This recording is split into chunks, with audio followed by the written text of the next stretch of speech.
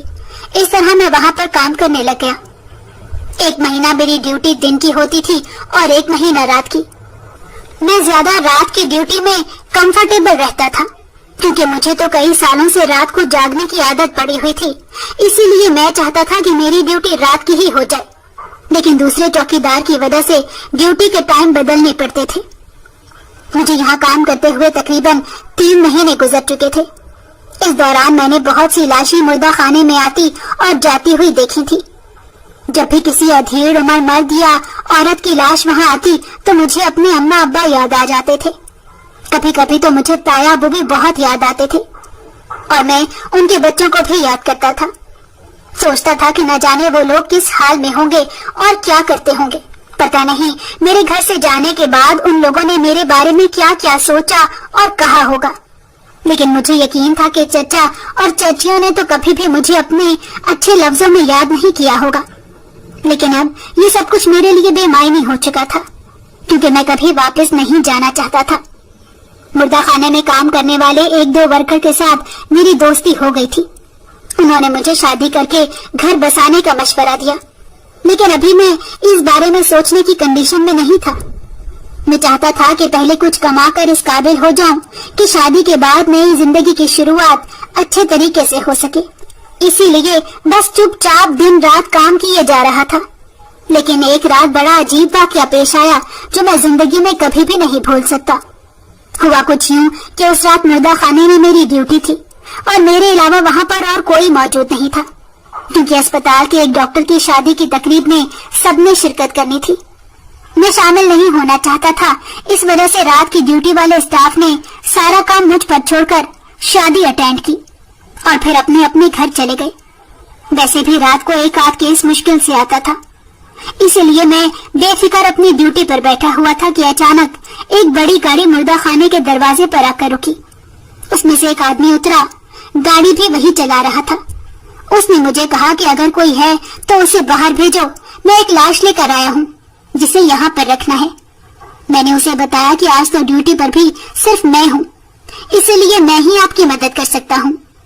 یہ کہنے کے بعد میں نے اس آدمی کے ساتھ وہ لاش اٹھا کر اندر رکھوائی، اور جب میں اس سے رجسٹریشن کے لیے کہا تو اس آدمی نے نوٹوں کا ایک لفافہ اپنی جیب سے نکال کر میری طرف بڑھا دیا اور مجھے کہنے لگا کہ اس میں پورے 2 لاکھ روپے ہیں۔ اگر تم چاہتے ہو کہ یہ پیسے تمہارے ہو جائیں تو تم اس لاش کو اٹھا کر باقی مردوں کے ساتھ رکھ دو، کوئی رجسٹری کرنے کی ضرورت نہیں ہے، اور اگر اتنا ہی ضروری ہے تو جو چاہے اپنے پاس سے لکھ دو، لیکن میں اس سے زیادہ کچھ نہیں دے سکتا۔ میں تھوڑی دیر اس آدمی کی طرف دیکھتا رہا۔ شکل اور حلیے سے تو کسی اچھے خاندان کا لگتا تھا، لیکن وہ کسی کی لاش لے کر آیا تھا اور مجھے پیسے کیوں دے رہا تھا، اس بات کی مجھے سمجھ نہیں آ رہی تھی۔ میں ایسی شش و پنج میں مبتلا تھا کہ وہ دوبارہ بولنے لگا کہ میرے پاس ٹائم نہیں ہے، میں کسی اور شہر سے آیا ہوں، مجھے ابھی واپسی کے لیے نکلنا ہے۔ پھر وہ 2 لاکھ میز پر رکھ کر فٹافٹ باہر نکل گیا۔ میں ہکا بکا اسے جاتا ہوا دیکھ رہا تھا۔ جتنی دیر میں اس کے پیچھے پہنچا وہ گاڑی سٹارٹ کر کے وہاں سے نکل چکا تھا۔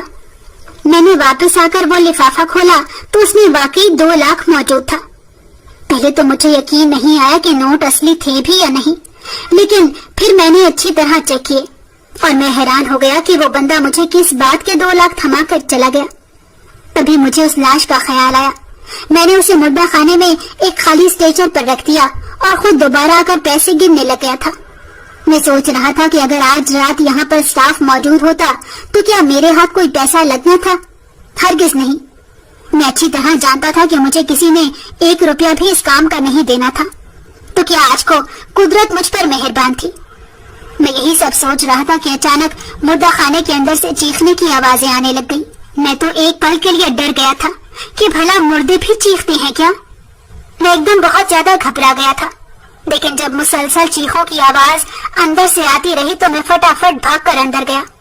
ابھی جو آدمی لاش کو چھوڑ کر گیا تھا اس لاش میں حرکت ہو رہی تھی اور وہی چیخ چلا رہی تھی۔ مجھے تھوڑا ڈر بھی لگ رہا تھا، لیکن میں ہمت کر کے اس کے پاس چلا گیا۔ اس کے منہ سے کپڑا ہٹایا ہوا تھا، وہ ایک لڑکی تھی۔ میں نے اس کے منہ پر بندھی ہوئی پٹی کھولی تو اس نے مجھے کہا کہ میرے اوپر سے چادر ہٹا دو۔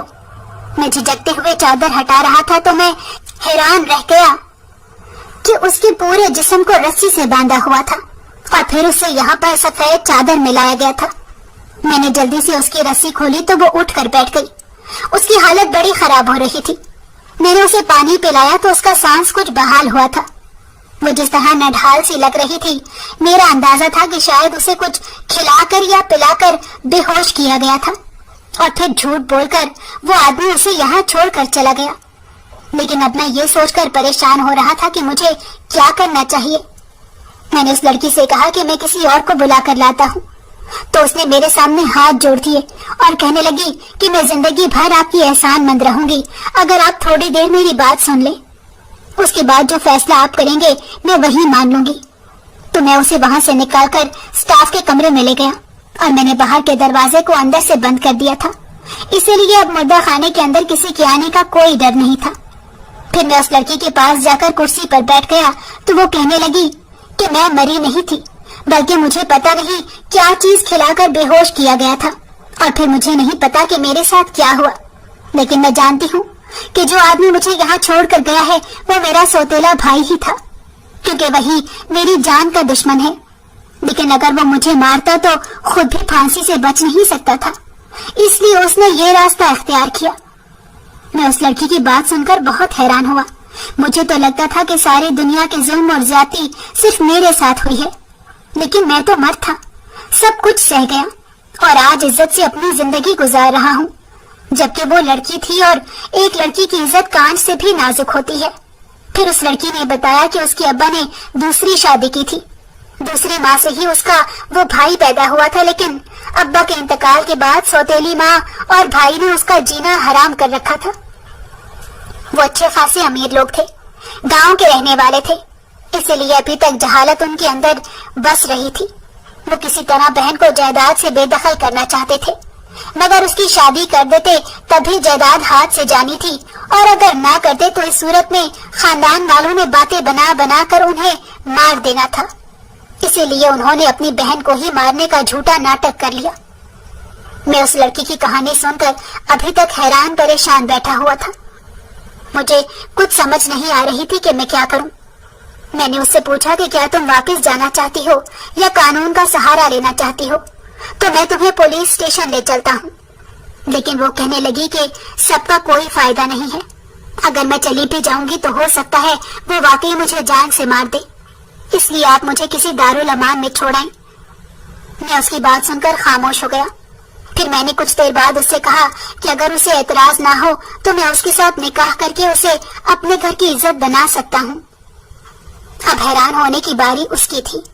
وہ کہنے لگی کہ آپ کیسے کسی راہ چلتی لڑکی کو اپنی عزت بنائیں گے؟ کیا اس بات کے لیے آپ کا دل مان جائے گا؟ میں نے کہا کہ کوئی بھی لڑکی راہ چلتی نہیں ہوتی، ہر لڑکی کی عزت ہوتی ہے، اور میں ایسی عزت کا امین بننا چاہتا ہوں۔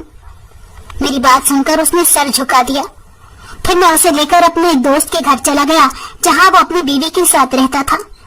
ان دونوں میاں بیوی کو میں نے ساری بات بتا دی، وہ بھی بہت خوش ہوئے، اور پھر 2 دن بعد انہوں نے ہی میرا نکاح اس لڑکی کے ساتھ کروا دیا۔ اب وہ میری شریک حیات بن چکی ہے۔ میں دوسری جگہ نوکری کرتا ہوں اور کرائے کے گھر میں رہتا ہوں۔ میری زندگی میں جو طوفان میرے بچپن کے زمانے سے شروع ہوئے تھے اب وہ تھم چکے ہیں۔ ہم دونوں ایک دوسرے کے ساتھ خوش ہیں۔ میں نے وہ 2 لاکھ بھی اپنی بیوی کو دے دیے تھے، کیونکہ وہی اس رقم کی اصل حقدار تھی۔ لیکن میں سوچتا ہوں کہ اگر اس لڑکی کو واقعی اس رات وہ آدمی مار دیتا یا وہ غلطی سے مر جاتی تو کیا ہوتا؟ یہ سوچ کر میری روح لرز جاتی ہے۔ کاش انسان اپنے جیسے ہی انسانوں کی قدر کرنے لگ جائیں تو کسی کے ساتھ وہ سب نہیں ہوگا جو میرے اور میری بیوی کے ساتھ ہوا تھا۔